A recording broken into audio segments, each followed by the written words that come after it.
Merry Christmas underneath the hat. Hello, and thank you for joining me for Underneath the Hat podcast, airing every Saturday on the Underneath the Hat YouTube page.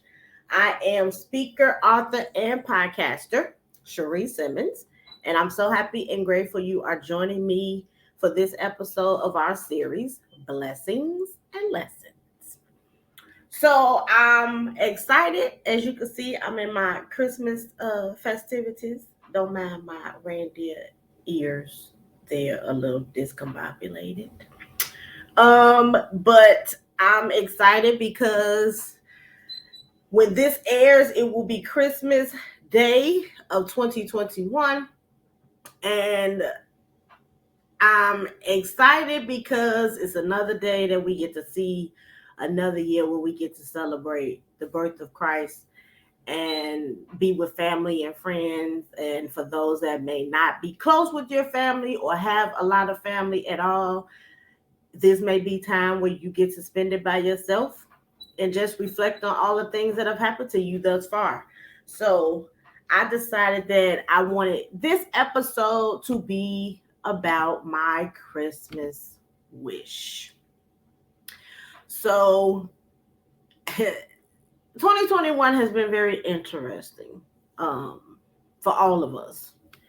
It's our second full year dealing with COVID, and now we have another variant that is, I have noticed just within my circle, have touched on more people that I know of personally with this new variant than the original one did.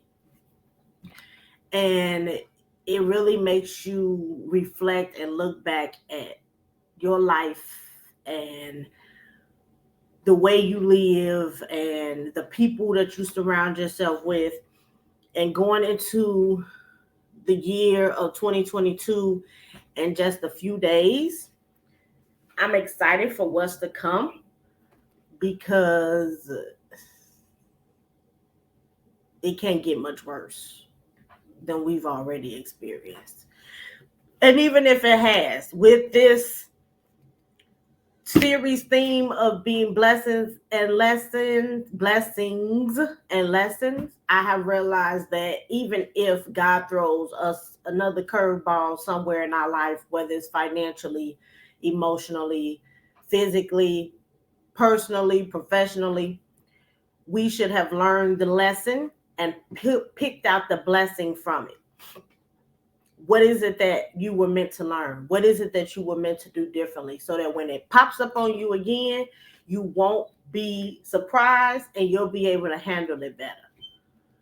I have had several of these lessons and ended up finding out that they were blessings in disguise. Happened to me within the last couple of months.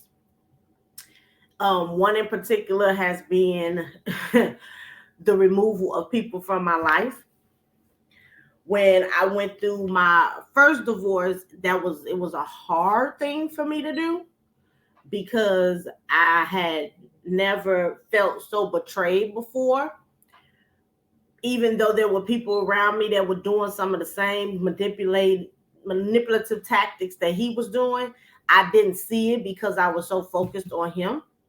And he was my knight in shining armor, so he couldn't do any wrong to me. But when he did, it just hurt differently than the other people did. But the lesson was realizing that God was there with me the whole time. He was there the whole time. And the blessing was I realized who I was. I realized the gifts and the anointing that I had on my life, and that God was using me for something that was bigger than I ever expected. And God had to take me through the valley in order for me to realize just how important I was and what my purpose was on this earth. And so the things that I went through with my first marriage, I was able to spot them faster with my second. And so I didn't have to go through so much pain and hurt and it didn't sting as much the second time around because I was able to identify some of those same traits in the second one. Some of those same things that had happened with the first one, I was able to see in the second and move faster than I did in my first one because I wasn't so surprised. It's like putting your hand in fire. People tell you not to do it, but then the more somebody tells you not to do it, the more you want to do it. And when you end up doing it, you realize how hot it is. So when you see fire again, you either come up with a different strategy of doing it because it's something you really want to do is to touch it. And a lot of people like to be burned and do adventurous stuff and crazy stuff, even though we know we shouldn't be doing it. And so we try to find slick ways to get around doing stuff that we know we shouldn't be doing, but it still burns in the end. And so I'm the type of person where I am all about self reflection. I think it's from being an educator for 16 years. We have to self reflect every day we leave the classroom, even within the classroom. How, is this lesson working? Is it reaching the students the way it's supposed to for me to get the result that I need? And when it's not, you have to pivot. My favorite word, let me see if I can get this right. My favorite word, I put it on one of my oh my God, I heard this backwards thing. I put it on one of my vision boards. I think this is the most recent vision board. No, this is the second to recent. And we had to choose a word. And my word was pivot. Pivot. Because I have been pivoting for a very long time in my life. I've never lost track and focus of my goal, but I had to move in different directions in order to get there. And so pivot has always been my word, is going to always be my word because it best describes my life. I have gone in directions that I never thought I would have gone in order to get to my purpose. And it's because of the blessings and the lessons that I've learned. And so this Christmas season, I really only have one wish, and it's not really for me. It's more so for the people in my circle, whether it's my familiar circle or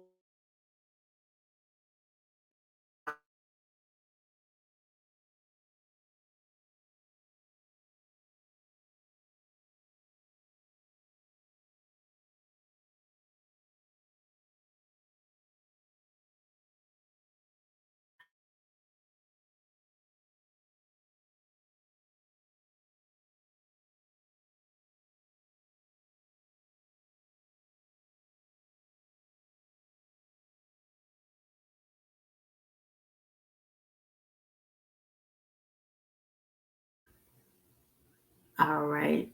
So my Christmas wish would be for healing. That's my Christmas wish. My Christmas wish is for healing. When you all see this podcast or hear this podcast, it will officially be Christmas. And my family was scheduled to get together at my house for a Christmas brunch. And due to unforeseen circumstances, I decided to cancel it. And there are a lot of people that are upset with me because this would have been the first Christmas where all of my siblings and I would and my parents would have been together in one room in over Jesus. I want to say 20 years. How old am I? 39? In over 20, almost 25 years. If not 25 years. This would have been the first time all of us were in one room together in over 25 years. And I had to cancel. I had to. Did I want to? No. Did I believe that I would eventually have to? No. Was I fearful of what would have happened on the day of? Absolutely. And that's where the healing comes in. I just families in general, I think we all suffer from um sweeping stuff under the rug and not dealing with it. And then when you do that, you end up making lumps and humps in the rug until eventually everywhere you walk, you tripping over something that you didn't resolve. And that's what my family is very well known for. Like a lot of families, we bury a lot of stuff and don't want to talk about it. And then somebody says the wrong thing and ignites this fuse that makes this big TNT bomb. And then it's a lot of disaster that comes with it. So that was my fear going into this, even hosting this event, because of the people involved and the mouths that they come with and the words that they have that can spew some of the craziest things. See, even my reindeer ear knows, yeah, it's a little skewed. I was expecting foolery and tomfoolery and having to put people out of my house on Christmas, but I bit the bullet and decided to go to do what the family wanted, even though I had reservations about it from the very beginning. And then God stepped in and allowed for something to happen that was unexpected to all of us. But as the host of this house, and to protect my peace and my sanity, and to protect the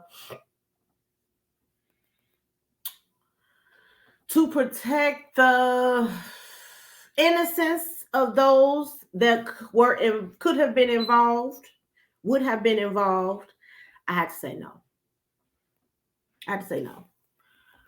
I am a firm believer, as I said before, in self-reflection and correction. And I know what traumas I have gone through as a kid and some of the traumas that my siblings have gone through as kids. And I would not dare put that on my nephews. And even though people may see me as being petty, which I have been called, and that's okay. As being mean, as not wanting to happen in the first place, that's okay. I'll take it. But what I won't do is put children in the flow of foolishness unnecessarily. I like to do for others what I wish somebody had done for me. So that is the main reason. And I said I wasn't going to get emotional. But that is the main reason why I canceled this brunch for Christmas. Because I did not want to be on the other side of children being traumatized when I could have stopped it. I wanted to be for them what I wish somebody had been for me growing up. And I thank God for a therapist who was able to get me to the point to where I can recognize that. And I can't wait to share with her on Monday, my monthly appointment with her. Share with her the growth that I made. And my relationship with Jesus is another reason why I was able to make that decision. People are upset. I'm okay with that. I would rather you be upset with me and nothing had happened than for you to hate me because something happened that I could have avoided. And I know the relationship that I have with God. I know how he speaks to me.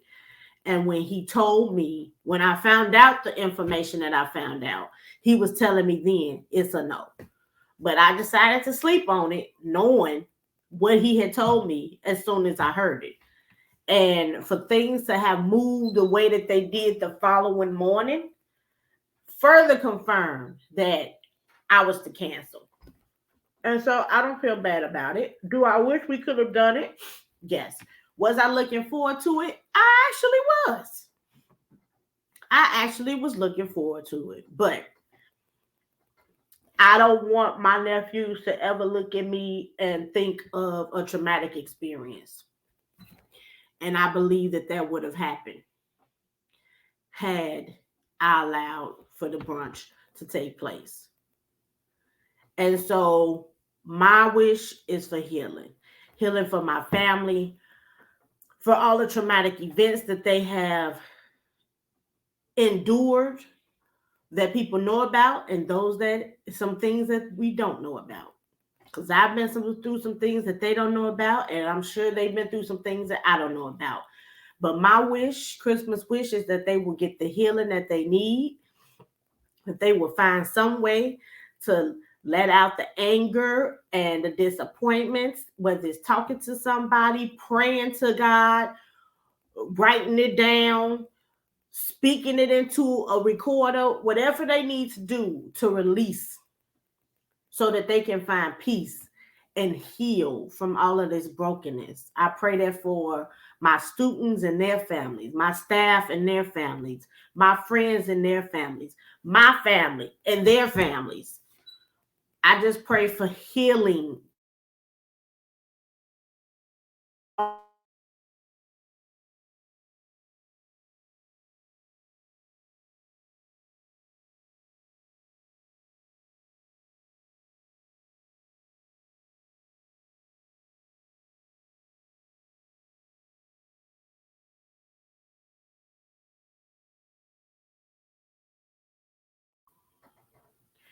This year I didn't put up a tree. I didn't buy any gifts. I didn't. I really, it's just a regular day for me. And I plan on going out of town and doing what I normally do and having fun and making new memories and going somewhere I've never been before. But that's my wish. I don't want anything for Christmas but that, for healing to take place, for people to stop deflecting onto others the pain that they feel about something else that that person may cause a trigger. And so instead of dealing with the people or the thing that you're most worried about, I have the concern with, you deflect onto other people, project onto other people. I pray that people can just finally really sit down and look at, why do I feel this way when I see this person? Why do I act this way when I hear this? Why does this trigger me? So that they can get healing. Because 7 years in of having therapy and digging deep into some things that I did not want to dig into, I realized a lot of the triggers that I have and why I have them. And those things and people can't trigger me anymore. Now it's a choice if I still get triggered, because now I know what causes it. And I refuse to let people trigger me. Even when I had to announce that we weren't having the brunch, the things that were said about me, thought about me, talked about to other people about me, I'm not stupid. What's the saying? If you bring a bone, you'll take a bone. So if you talk about other people to me, I'm not stupid enough to think that you're not talking about me to other people. But the thing is, I'm gonna give you something to talk about. So it doesn't bother me. But I know who I'm dealing with. So I know things have been said, text, talked about, typed, written, sign language. I know who I'm dealing with. And it's okay. Get it out however you need to. But I just pray for healing, because it definitely needs to happen. There are a lot of broken people, no matter how whole they think they are. There are a lot of broken people all over this world, not just in my family, everywhere. And I also wish that those that are on our healing journeys, that we will have empathy for people and take our feelings out the way and try to understand how they're feeling the way that they are. And I'm able to practice that on a daily basis with my career. Being an assistant principal, you see kids come in with spirits and energy and anger in them just from walking from their house to school. You see parents come in with this anger and energy on them, and they use drugs and alcohol to quench the pain and it doesn't work. Staff members going through things. I've seen it. And I now, because of the things that I've been through, have a better understanding and I have compassion for these people because I understand. I have been a dead person walking. I have been to the point to where I wanted to drive my car into traffic and didn't care who I killed as long as I was one of them. I've been there. I understand what it means when people say people will go postal. I have been there. So when you've been through some things, you tend to understand a little bit more how people tick. And that sometimes all people need is a smile. A hi, how are you doing? For somebody to just listen to them. Because that could be the one thing that they need to not push them over the edge. I have been there.